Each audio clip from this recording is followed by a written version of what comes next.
Chapter 8 Veil of Voices.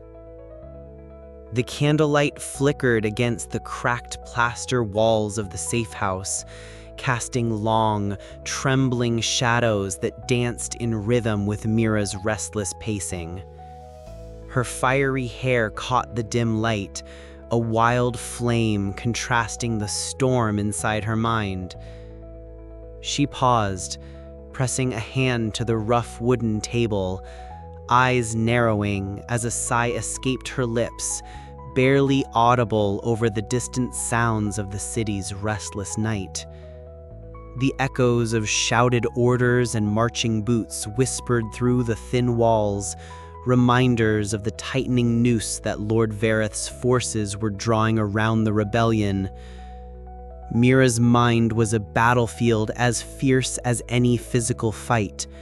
Her voice, once a source of pride and power, now felt like a chain binding her to a regime she no longer fully trusted.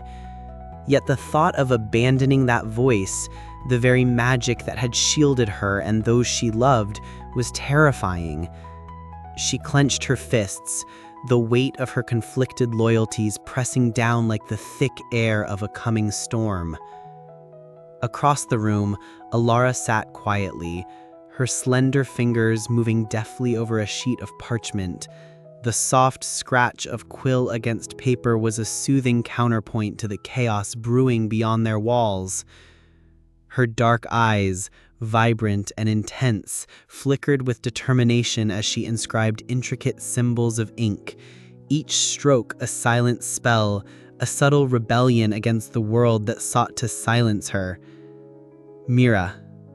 Elara's eyes beckoned, drawing her closest ally into a shared space of understanding beyond words. Mira hesitated, then approached, the distance between them charged with unspoken fears and hopes. "I don't know if I can keep doing this," Mira confessed in a whisper, the turmoil in her voice betraying her mask of sarcasm and bravado. "My voice, it's part of who I am, but every time I use it, I feel like I'm betraying you and everything you stand for." Elara's gaze softened, the scar on her wrist visible as she extended a hand with a gentle, silent invitation. Mira took it, the warmth of their connection bridging the gap between spoken and silent magic. Outside, the night deepened. Suddenly, the sharp clatter of boots and harsh voices shattered the fragile calm. Saren, Vareth's ruthless enforcer, led a squad of vocal spellcasters through the narrow streets, their faces set in grim determination. They moved like a shadow across the city, hunting for any sign of subversion, their commands slicing through the air like blades. Back inside, Elara's mind raced. The rebellion's safe houses could not withstand a direct assault. She gestured swiftly, tracing new symbols on the parchment. Silent spells designed to cloak their presence, to confuse the eyes and ears of the enforcers. The ink glowed faintly under her touch, a secret language of resistance. Mira watched in awe as Elara's magic wove an invisible veil, a shield born of silence that turned their sanctuary into a ghostly refuge. The tension in the room eased, but the threat remained palpable. "We have to be ready and united. Our strength comes not from words alone, but from the bond between us." Mira nodded, the conflict within her softening into resolve. "Then let's show them that silence can roar louder than any voice." The enforcers' footsteps grew louder, closing in, yet the rebels remained unseen, their silent magic a ghostly shield against oppression. The veil of voices was lifting, revealing a new kind of power, one born not from sound, but from the quiet defiance that dared to challenge the tyranny of speech. In the heart of the city's shadows, a fragile alliance formed, between the voice and the silence, between fear and courage, between oppression and the first sparks of freedom. And as the night stretched on, Elara and Mira stood side by side, ready to rewrite the language of rebellion. But even as hope flickered, The question lingered in the cold air. Could the fragile trust between them withstand the storm that was coming? And would the power of silence be enough to shatter the iron grip of Lord Vareth's regime? The night held its breath, and so did they, poised on the edge of a revolution whispered in the gaps between words. Chapter 9. The Web Tightens. The city was a labyrinth of shadows and whispers, every corner a potential snare, every step a gamble. Joran moved like a ghost, slipping through the alleys with practiced ease, the sealed message pressed tight against his chest. The night air was thick with the scent of damp stone and faint traces of smoke from distant fires. Somewhere far off, the rhythmic stomp of patrol boots echoed, a cruel reminder that the regime's enforcers were tightening their net. Joran's breath was shallow but steady. His eyes scanned every shadow, every flicker of movement. The rebellion depended on these messages, threads of hope woven through the city's oppressive silence. Without communication, the fragile web they had spun would unravel in moments. He darted past a stack of crates, heart hammering as a sudden shout pierced the air. A patrol was near. Meanwhile, in a hidden chamber deep beneath the city, Elara stood motionless, her eyes sharp and alert. The dim glow from a cluster of enchanted candles flickered against the rough stone walls. Around her, the murmurs of whispered plans and the rustle of parchment filled the air. But beneath the usual tension was a new, sharper edge, one of suspicion and dread. A trusted ally, once a beacon of loyalty, had been revealed as a traitor. The news had spread like wildfire, igniting shock and despair among the rebels. Elara's D's flickered to the broken symbols, etched hastily on the walls, messages of betrayal scrawled in ink and silence. The weight of trust shattered under the cold reality of deception. Mira, standing nearby, clenched her fists, fiery red hair catching the candlelight. Her usual sarcasm was gone, replaced by a fierce protectiveness that seemed to radiate from her very core. "We can't let this break us," her voice cut through the heavy atmosphere, a sharp contrast to Elara's silent, yet resolute nod. Far above, Lord Vareth watched the city from his imposing balcony. His silver-streaked black hair caught the moonlight as his piercing eyes swept over the chaos below. The rebellion's disruption was a symphony of disorder, each act of defiance a note in the crescendo of unrest. Yet to Vareth, it was a game, a challenge to be crushed beneath his iron will. A cruel smile played at the corners of his mouth. "Let them burn," he murmured, voice low and cold. "In their ashes, order will rise." Back among the rebels, the aftermath of the betrayal was stark. Safe houses were abandoned, messages intercepted, and several key members taken by the regime's enforcers. The fragile unity of the rebellion trembled on the brink of collapse. Elara's scarred wrist flexed as she traced a silent pattern in the air, weaving her ink-drawn symbols with a precision born of desperation and hope.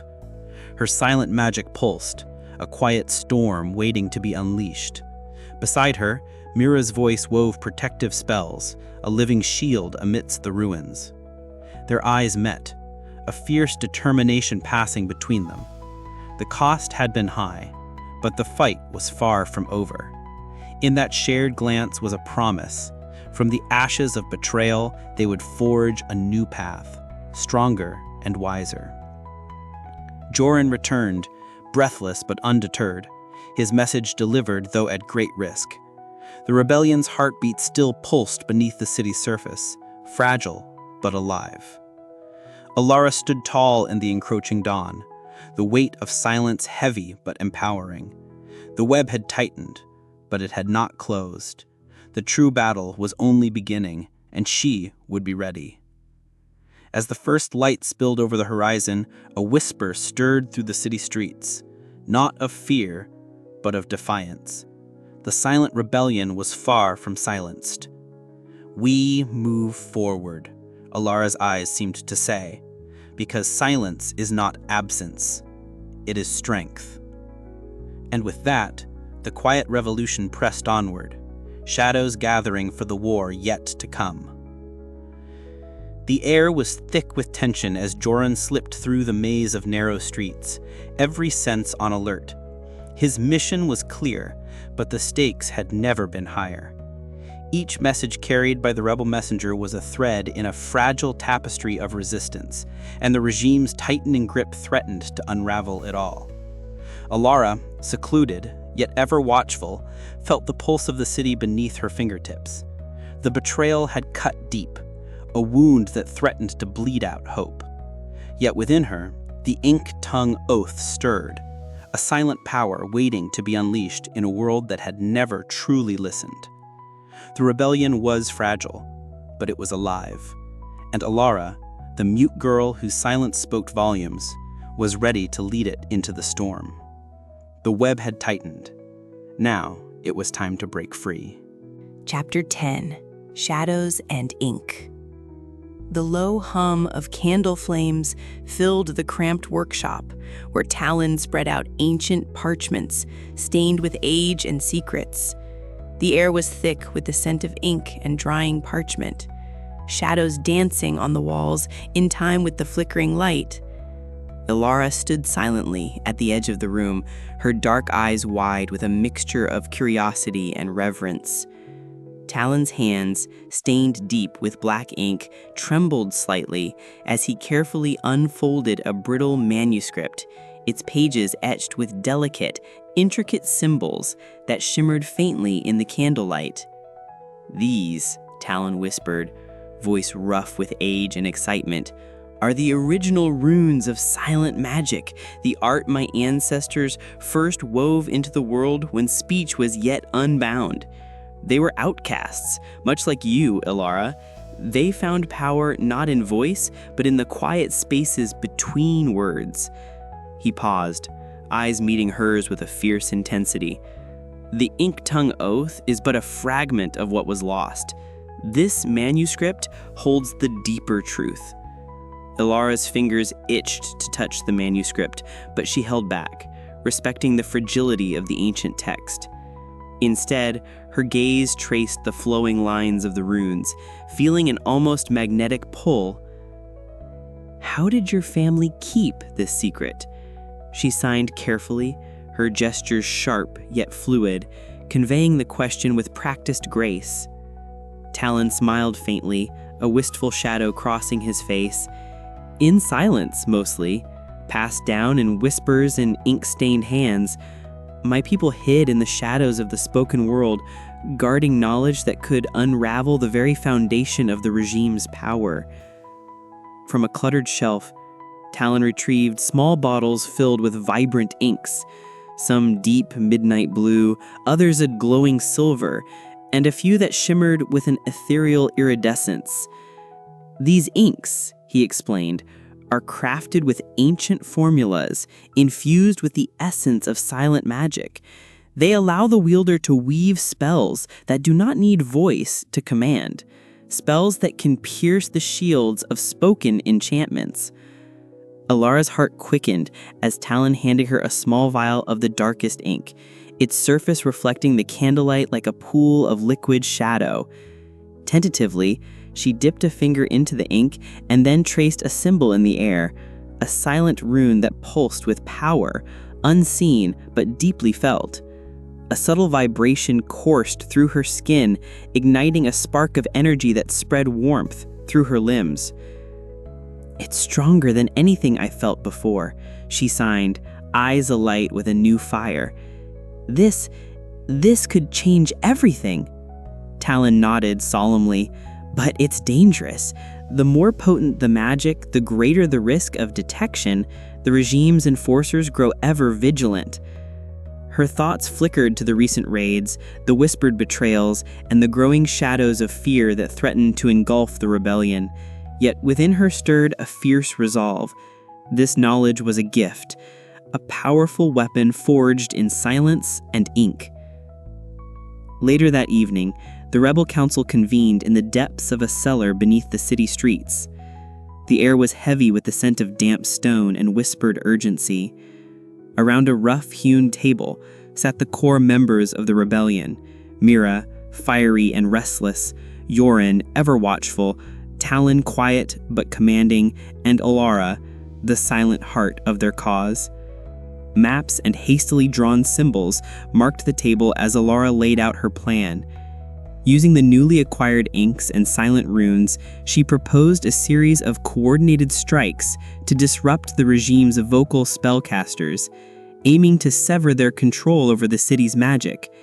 Silence, she signed, can be louder than any shout. Mira's eyes sparkled with cautious hope. If we can cut their voice, we cut their power. Yoren tapped a finger nervously on the table. But we have to move fast. Their patrols are tightening, and spies lurk in every shadow. As plans took shape, a sudden noise, the distant clatter of boots on cobblestones, pierced the cellar's silence. Every head snapped toward the heavy wooden door, breath caught in throats. The rebels froze, hearts pounding as the footsteps drew nearer, a dark threat looming just beyond the threshold. Elara's sharp gaze scanned the room, signaling calm with a slow, steady blink. The rebels melted into the shadows, their resolve hardening despite the danger. The quiet revolution had begun, armed with ink, silence, and unyielding courage.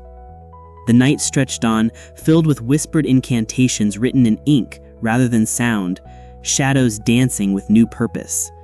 Elara felt the weight of her ancestors' legacy settle into her bones, a lineage of silent strength ready to shatter the tyranny of voice. Outside, the city slept unawares, but the pulse of rebellion thrummed beneath its streets, growing louder in the silence. Chapter 11: A Quiet Storm. The city held its breath as the first sparks of open rebellion ignited beneath the gray skies.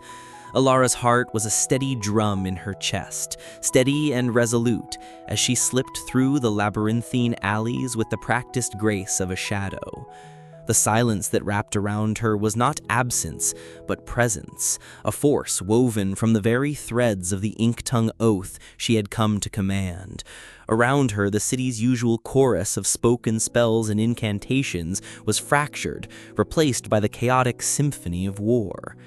She paused beneath the cracked archway of a forgotten courtyard, her fingers dipping into the small vial of enchanted ink Talon had crafted.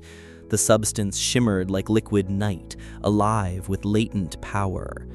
With a slow, deliberate motion, Elara traced a series of complex symbols on the worn stone wall. The ink glowed softly, its light pulsing with a rhythm that seemed to echo her heartbeat. Around her, the vocal wards that had once guarded the regime's stronghold began to flicker and shatter, their power unraveling beneath the silent assault. Nearby, the sharp edge of a blade caught the dim light, and Elara's eyes flicked to the figure moving with swift precision, Joran, the rebel messenger. His breath came quick and shallow, his eyes flicking nervously as he darted between shadows to deliver urgent commands. The rebellion depended on such desperate agility, on the interplay of voices and silences that defined their fragile unity. At the forefront of the rebel line stood Mira, fiery and unyielding. Her voice rose in a resonant chant, weaving a protective shield that rippled outward like a living barrier. The air around her vibrated with raw power, a tangible force that repelled the oncoming barrage of vocal spells cast by Lord Vareth's enforcers. Her eyes met Elara's across the battlefield, a flash of fierce devotion passing between them. The clash of magics was a tempest, spoken words igniting like fire against the cool, unyielding presence of silence. Saren, Vareth's ruthless enforcer, emerged from the smoke and debris, his voice a weapon honed to a razor's edge. He unleashed a torrent of vocal spells, sharp and cutting, but Elara met him with the silent strength of her ink-drawn runes, glowing defiantly against the darkness. Their confrontation crackled with tension, a battle not just of power, but of ideologies. Amidst the chaos, the city itself seemed to tremble. Buildings groaned under the strain of magic, streets echoed with the sounds of desperate combat, and somewhere in the distance a bell tolled, a mournful reminder of the cost of rebellion. Elara's thoughts flickered to the faces of those she fought for, the silenced, the oppressed, those who had been told their voices were worthless because they were not spoken. Yet in this moment, her silence roared, louder than any spell. Each symbol she inscribed, each gesture she wove tore at the foundations of the regime's control. The vocal enchantments faltered, leaving the enforcers vulnerable. The rebels surged forward, a tide of hope and defiance breaking against the iron grip of tyranny. But victory was not without sacrifice. The air was thick with smoke and loss, and Mira's shield flickered under the relentless assault. Doran's swift feet faltered once, and a cry tore through the din. Elara's breath caught, her resolve hardening like tempered steel. This was no longer a quiet defiance. It was a storm unleashed, wild and unforgiving. As the battle raged, Elara felt the weight of countless silent voices rising with her. The ink-tongue oath pulsed through her veins, a promise and a weapon. Somewhere beyond the noise, beyond the clash of magics, a new world was taking shape, forged not in spoken command, but in the unspoken strength of those who dared to be silent. And still, the fight was far from over. The storm was only beginning. Elara's gaze swept the battlefield once more, meeting Mira's steady eyes. We hold together, the unspoken message passed between them. For every silent voice that will no longer be ignored. The city trembled beneath the clash of sound and silence, and in that trembling lay the first notes of a revolution destined to echo through the ages. Chapter 12. Breaking the Silence. Night had folded itself tightly over the city like a shroud when Elara and Mira found themselves crouched in the shadowed alcove of the regime's stronghold. The air was thick with the scent of damp stone and the faint acrid tang of extinguished torches. Every breath they drew seemed loud in the oppressive silence, and every heartbeat thundered with the weight of the mission ahead. The fortress was a labyrinth of cold corridors and iron-bound doors, a fortress designed not merely to keep enemies out, but to imprison voices, to silence hope. Elara's eyes flicked to the small leather satchel at her side, where the precious documents they sought rested hidden beneath layers of cloth. Her fingers twitched slightly, itching to unleash the silent magic she'd been honing, but she held herself back. This mission required stealth, precision, and the perfect balance between silence and subtlety. Beside her, Mira shifted restlessly, her fiery hair aflame in the dim light. "You ready?" Mira's voice was a low whisper, laced with nervous energy. Elara nodded, her gaze steady and unyielding. She couldn't speak the words, but her eyes said everything. Readiness, resolve, and a fierce determination that burned brighter than any incantation. They slipped forward, moving like shadows cast by a flickering candle, their steps measured and silent against the stone floor. The corridors twisted and turned, each corner a potential ambush, each echo a threat. Elara's heart pounded not from fear, but from the sheer possibility. If they failed, it wasn't just their lives at stake, it was the fragile hope of a rebellion that dared to speak in silence. As they approached the inner sanctum, a sudden harsh voice shattered the silence. "There!" The shout was sharp, a piercing command that echoed through the halls. Before Elara could react, a figure emerged like a storm. Saren, Lord Vareth's enforcer, her eyes cold and merciless. Mira stepped forward, her voice rising in a powerful incantation. Sound rippled from her lips, a wave of shimmering energy that crackled and arced through the air. Elara's instincts flared. She raised her hands, tracing swift, intricate symbols in the air, each movement weaving the ink-tongue oath into a protective shield around them. The battle that followed was a clash of utter opposites. Saren's voice cut like a whip, sharp and commanding, each word a lash of magic that thought to bind and break. Elara's silence was a fortress, a quiet storm that unraveled the threads of Saren's spells, her ink-drawn sigils glowing faintly as they twisted and fractured the vocal enchantments. Mira's voice wove around them, a shield of sound that shimmered and trembled under the assault, while Elara's silent power surged beneath, steady and unyielding. The chamber filled with the tension of a duel, not just of magic, but of identity. Spoken word against silent oath.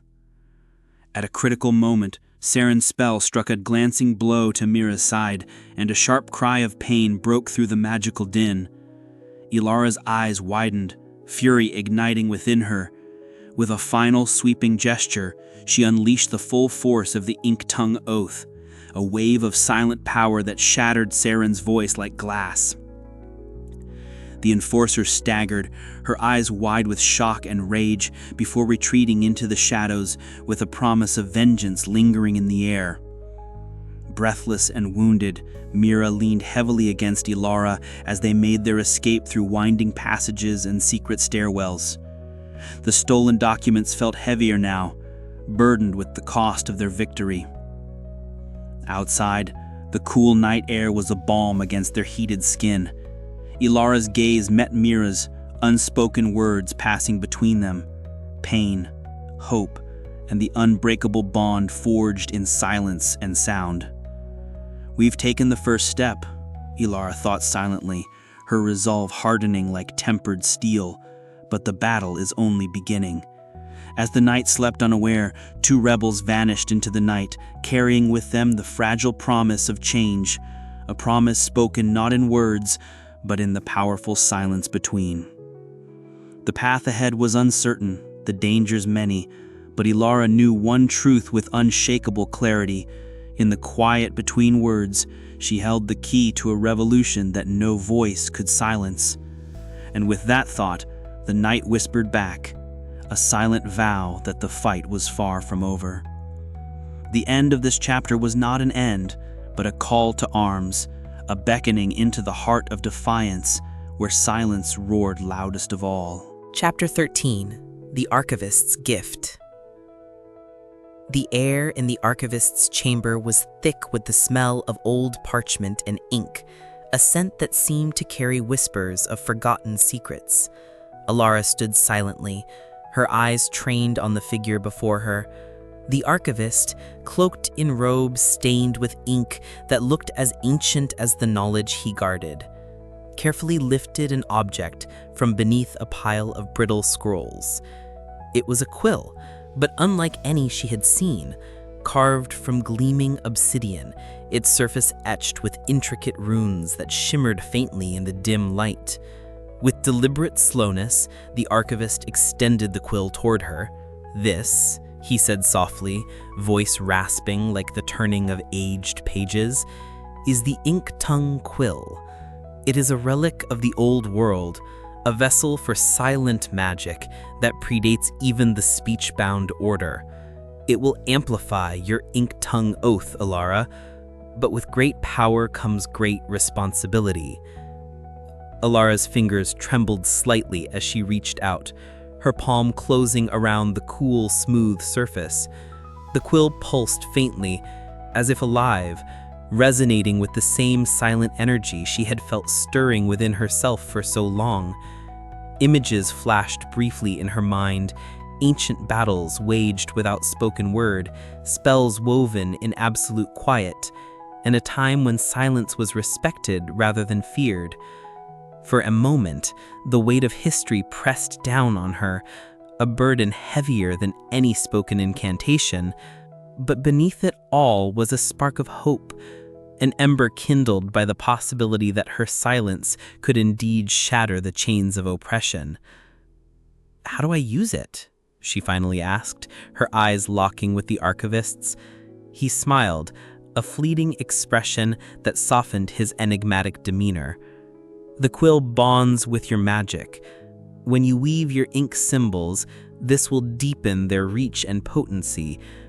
But mastery will take time. The realm's spellcasters will sense the shift. You must be cautious." Her training began that very night. Beneath the flickering candlelight of a hidden sanctuary, Elara sat cross-legged, the quill poised between her fingers. She dipped it into a vial of midnight black ink, watching as the liquid seemed to shimmer with an otherworldly glow. Slowly, she traced symbols on parchment, complex sigils that danced and wove like living things. With each stroke, a subtle vibration filled the air, a silent hum that resonated deep within her bones.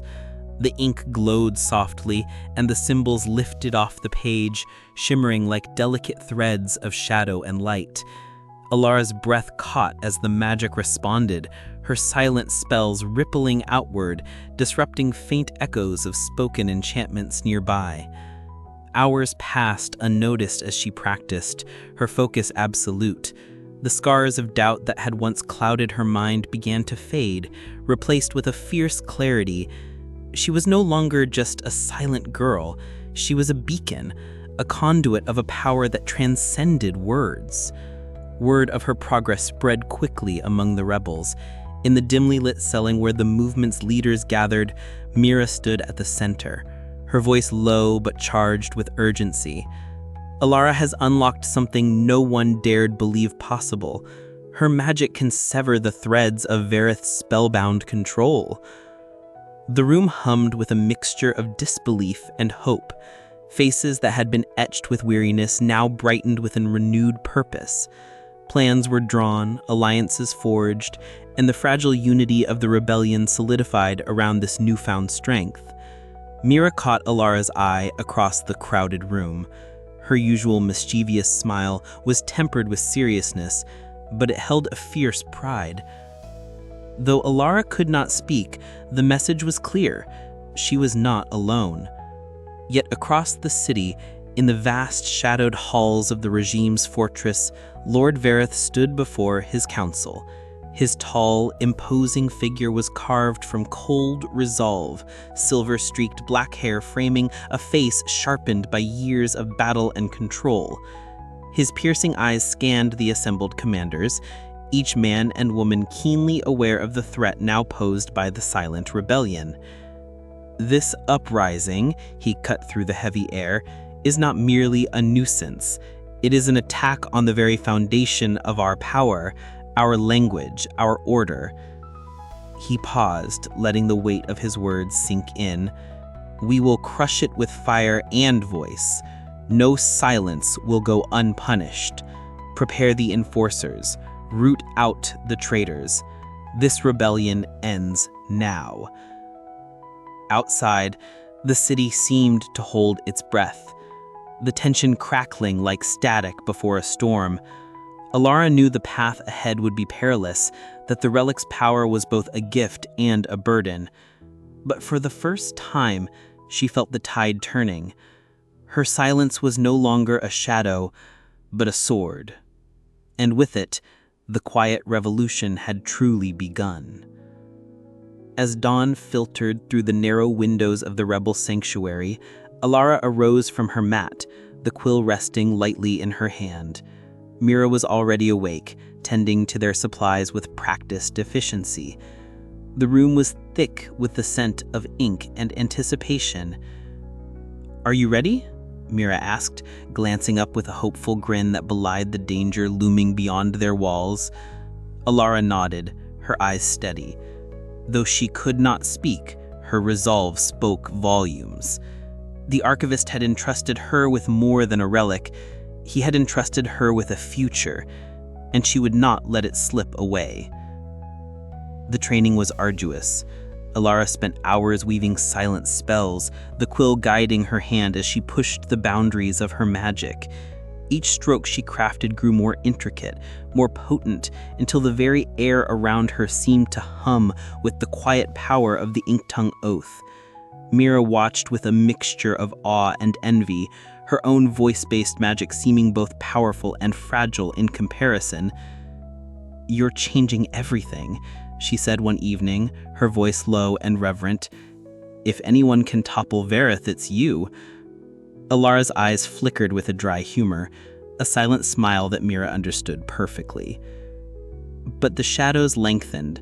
Reports filtered in of Vareth's enforcers growing bolder, of raids and arrests intensifying. The rebellion's window was closing. In a quiet moment, Elara sought counsel with the Archivist. "The quill's power is immense," he warned, "but it will draw attention. You must be careful not to become a beacon for their wrath." She understood. The stakes had never been higher, yet as she clasped the quill, she felt a surge of unyielding courage. The silent strength within her was no longer a secret. It was a force that could reshape their world. The rebellion was ready to rise, and with the Archivist's gift, Elara was ready to lead it. The quiet revolution was underway. Outside the rebel stronghold, a storm gathered. The clash of sound and silence, voice and quiet, was imminent. Elara's journey was far from over, but with the relic in her grasp and allies by her side, the future shimmered with possibility. And in the depths of her silent heart, a promise echoed. Not all power needs a voice to be heard. Chapter 14: Fractures. The air in the hidden chamber was thick with unspoken tension, a palpable weight pressing down like the oppressive silence that had long defined Elara's existence. Flickering candlelight cast wavering shadows across the worn wooden walls, their dance reflecting the turmoil within the small group gathered there. At the center stood Mira, her fiery red hair a vivid blaze against the gloom, eyes blazing with a mixture of anger and uncertainty. She paced restlessly, voice sharp and edged with disbelief as she addressed Elara. "Do you honestly believe that silence alone will save us?" Mira's words cut through the stillness, each syllable ringing with frustration. "We're fighting a war of voices, Elara. Your silence might be powerful, but it's not enough. We need to strike back, to be heard, not just whispered about in the shadows." Elara met her gaze steadily, her expressive eyes calm but resolute. She understood Mira's turmoil. The struggle between the comfort of spoken magic and the promise of silent rebellion was a chasm not easily bridged. Yet Elara's own journey had taught her that power often lay hidden in what was left unsaid. "I do not seek to silence your voice, Mira," she signed slowly, the graceful movements of her hands precise and deliberate. "But our strength is in the balance, spoken spells and silent oaths woven together. If we fracture now, the regime will tear us apart." Her breath hitched, the internal conflict warring behind her eyes. "But what if the regime's grip tightens beyond our control? What if your silence can't protect us when the enforcers come knocking?" Before Elara could respond, Joran burst into the chamber, his usually nimble frame tense and breathless. He clutched a sealed parchment, the emblem of the rebellion unmistakable. "The enforcers are increasing patrols in the eastern districts. They've begun rounding up suspected sympathizers. We don't have much time." The room fell into a heavy silence, the gravity of the news settling over them like a shroud. The rebellion's fragile unity trembled on the edge of collapse, threatened not just by external forces, but by the fractures within. Later that night, Elara found herself alone on a shadowed rooftop overlooking the city she sought to save. The distant clatter of boots echoed through the labyrinthine streets, a haunting reminder of Lord Vareth's relentless pursuit of control. Her fingers traced the faint scar on her wrist, a silent oath etched into her soul and skin. From the darkness emerged the Archivist, his ink-stained robes whispering secrets of forgotten power. His voice was a low murmur, riddled with the weight of ancient knowledge. "The ink-tongue oath is no mere spell, Elara. It is a promise, a fracture in the very fabric of their control. But even the strongest bonds can break under strain. You must hold the rebellion together, or all will be lost." Elara nodded, the burden of leadership settling heavily upon her shoulders. The path ahead was fraught with peril, internal doubts, external threats, and the ever-present danger of betrayal.